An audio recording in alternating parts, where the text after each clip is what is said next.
Hello friends, ನಮಸ್ಕಾರ. ಹೇಗಿದ್ದೀರಾ? ನಾನು ಚೆನ್ನಾಗಿದ್ದೀನಿ. ನೀವು ಹೇಗಿದ್ದೀರಾ? ನೀವು ಚೆನ್ನಾಗಿದ್ದೀನಿ ಅಂತ ತಿಳ್ಕೊಂಡಿದ್ದೀನಿ. ಈ ದಿನ ನಾನು ಬೇಳೆ ಸಾಂಬಾರು ಅಂತ ಮಾಡ್ತಾ ಇದ್ದೀನಿ. ಇದಕ್ಕೆ ತರಕಾರಿ ಬೇಡ, ಟೊಮೊಟೊ ಬೇಡ, ಈರುಳ್ಳಿ ಬೆಳ್ಳುಳ್ಳಿ ಏನೂ ಹಾಕ್ತಲೇ ಬರೀ ಬೇಳೆ ಹಾಕಿ ಸಾಂಬಾರನ್ನು ಮಾಡೋದು. ನೀವು ಯಾರು ಈ ತರಹ ಮಾಡಿಲ್ಲ ಅಂತ ತಿಳ್ಕೊಂಡಿದ್ದೀನಿ. ಯಾರಾದರೂ ಮಾಡಿದರೆ ಕಾಮೆಂಟ್ ಮಾಡಬಹುದು. ಇವಾಗ ಈ ಬೇಳೆ ಸಾಂಬಾರು ಬಿಸಿಬೇಳೆ ಬಾತ್ ನಾವು ತಿಂದರೆ ಹೇಗೆ ರುಚಿ ಇರುತ್ತೋ ಅದೇ ತರಹ ರುಚಿ ಇರುತ್ತೆ. ಆದರೆ ತರಕಾರಿ ಹಾಕಿರಲ್ಲ, ಟೊಮೊಟೊ ಏನು ಹಾಕಿರಲ್ಲ, ಏನೂ ಹಾಕಿರೋದಿಲ್ಲ. ಈರುಳ್ಳಿ ಬೆಳ್ಳುಳ್ಳಿ ಏನು ಹಾಕ್ದಲೇ ಮಾಡಿರುವಂತಹ ಬೇಳೆ ಸಾಂಬಾರು. ಅದನ್ನು ಹೇಗೆ ಮಾಡಬೇಕು, ಅದಕ್ಕೆ ಏನೇನು ಪದಾರ್ಥ ಹಾಕಬೇಕು ಅಂತ ನೋಡ್ಕೊಂಡು ಬರೋಣ. ಬನ್ನಿ friends. Welcome to Indumati cooking ಚಾನಲ್ಗೆ ಸ್ವಾಗತ.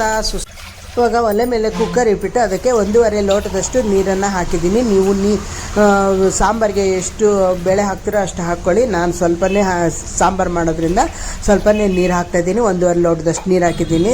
ತೊಗರಿಬೇಳೆ 100 ಗ್ರಾಮ್ಗೂ ಕೂಡ ಕಡಿಮೆನೇ ಇದೆ. ಅಷ್ಟನ್ನು ಹಾಕ್ಬಿಟ್ಟು ಸ್ವಲ್ಪ ಎಣ್ಣೆ ಹಾಕ್ತಾಯಿದ್ದೀನಿ. ಒಂದು ಸ್ವಲ್ಪ ಎಣ್ಣೆ ಹಾಕ್ಬಿಟ್ಟು ಅರಿಶಿನ 1/4 ಟೀ ಸ್ಪೂನ್ ಅಷ್ಟು ಹಾಕ್ಬಿಟ್ಟು ಕುಕ್ಕರ್ ಮುಚ್ಚಬಿಡೋಣ. ಕುಕ್ಕರ್ ಮುಚ್ಚಳನ ಮುಚ್ಚಿಬಿಟ್ಟು ವಿಜಲ್ ಹಾಕೋಣ. ವಿಜಲ್ಗೆ 3 ವಿಜಲ್ಲು ಬರೋವರೆಗೂ ಬಿಡೋಣ. ಕುಕ್ಕರ್ ಕೂಗೋ ಅಷ್ಟರೊಳಗೆ ನಾವು ಮಸಾಲೆಯನ್ನು ರೆಡಿ ಮಾಡ್ಕೊಳ್ಳೋಣ.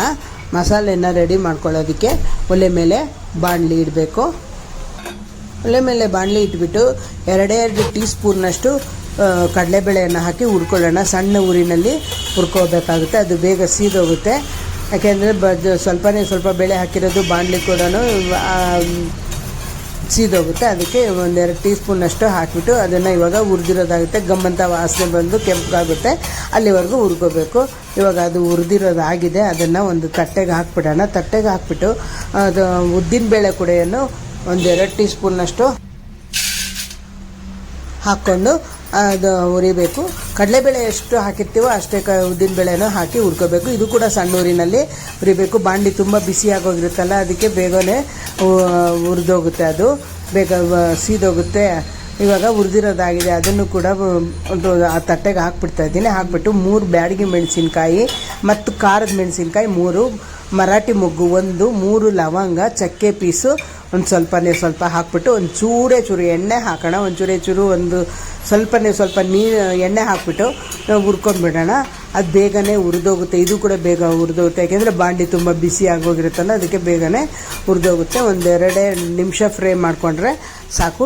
ಇವಾಗ ಅದನ್ನು ಒಲೆ ಆರಿಸ್ಬಿಟ್ಟು ಕುಕ್ಕರ್ ಇನ್ನೇನು ಕೂಗೋಕ್ಕೆ ಬಂದಿದೆ, ಕೂಗ್ತಾಯಿದೆ. 3 ವಿಜಲ್ ಕೂಗಿದ್ದಾದಮೇಲೆ ಅದನ್ನು ಒಲೆ ಆರಿಸ್ಬಿಡೋಣ. ಕುಕ್ಕರ್ ತಣ್ಣಗಾಗೋಷ್ಟರೊಳಗೆ ಹುಣಸೆ ಹಣ್ಣನ್ನು ನೆನೆಸ್ಕೋಬೇಕಾಗುತ್ತೆ. ಹುಣಸೆ ಹಣ್ಣು ನಿಂಬೆಹಣ್ಣಿನ ಗಾತ್ರದಷ್ಟು ಹುಣಸೆ ಹಣ್ಣು, ನಂತರ ರುಚಿಗೆ ತಕ್ಕಷ್ಟು ಉಪ್ಪು, ಬೆಲ್ಲ ನಿಮ್ಮ ಆಪ್ಷನ್ನು ಬೇಕಿದ್ದವರು ಹಾಕೋಬೋದು, ಬೇಡ ಅಂದವರು ಬೇಡ. ಒಂದು ಸ್ವಲ್ಪ ನೀರು ಹಾಕ್ಬಿಟ್ಟು ನೆನೆಸ್ಬಿಟ್ಟು ಇಟ್ಬಿಡೋಣ.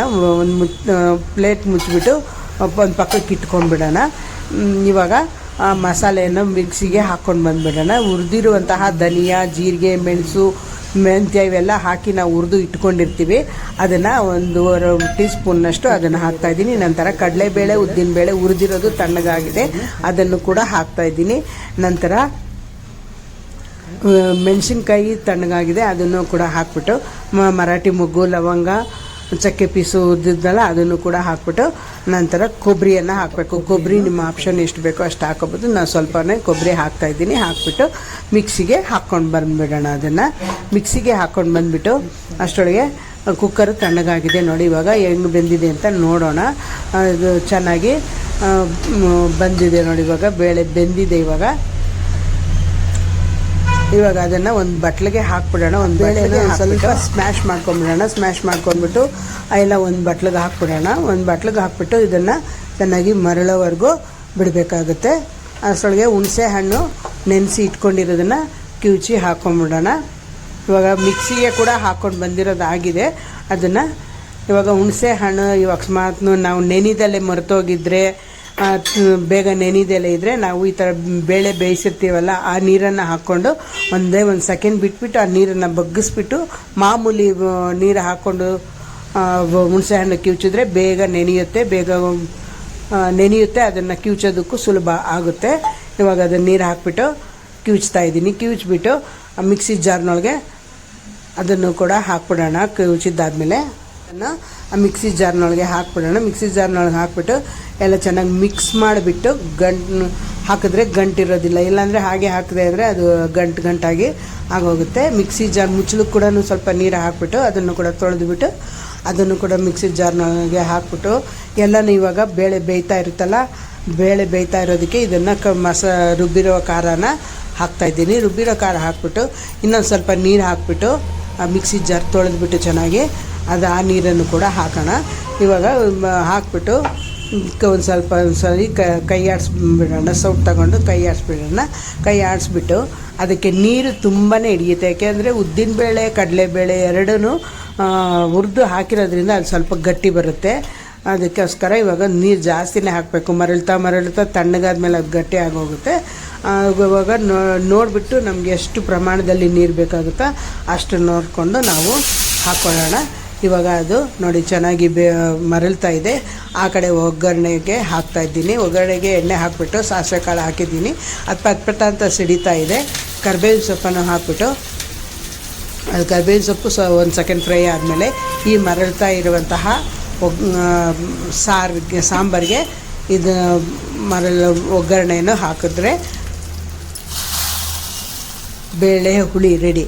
ಈರುಳ್ಳಿ ಬೆಳ್ಳುಳ್ಳಿ ಟೊಮೊಟೊ ತರಕಾರಿ ಏನು ಹಾಕದೇ ಇರುವಂತಹ ಬೆಳ್ಳುಳ್ಳಿ ಈರುಳ್ಳಿ ಟೊಮೊಟೊ ರೆಡಿ. ಈ ವಿಡಿಯೋ ನಿಮಗೆ ಇಷ್ಟ ಆದಲ್ಲಿ ಲೈಕ್ ಮಾಡಿ, ಶೇರ್ ಮಾಡಿ, ಕಮೆಂಟ್ ಮಾಡಿ. ಇವಾಗ ಬೇಳೆ ಸಾಂಬಾರು ರೆಡಿ. ಇದು ನನ್ನ ಚಾನಲ್ಗೆ ಯಾರು ಸಬ್ಸ್ಕ್ರೈಬ್ ಮಾಡ್ಕೊಂಡಿಲ್ವೋ ಅವರು ಸಬ್ಸ್ಕ್ರೈಬ್ ಮಾಡ್ಕೊಳ್ಳಿ. ಈ ವಿಡಿಯೋ ನೋಡಿದ್ದಕ್ಕಾಗಿ ತುಂಬ ಧನ್ಯವಾದಗಳು.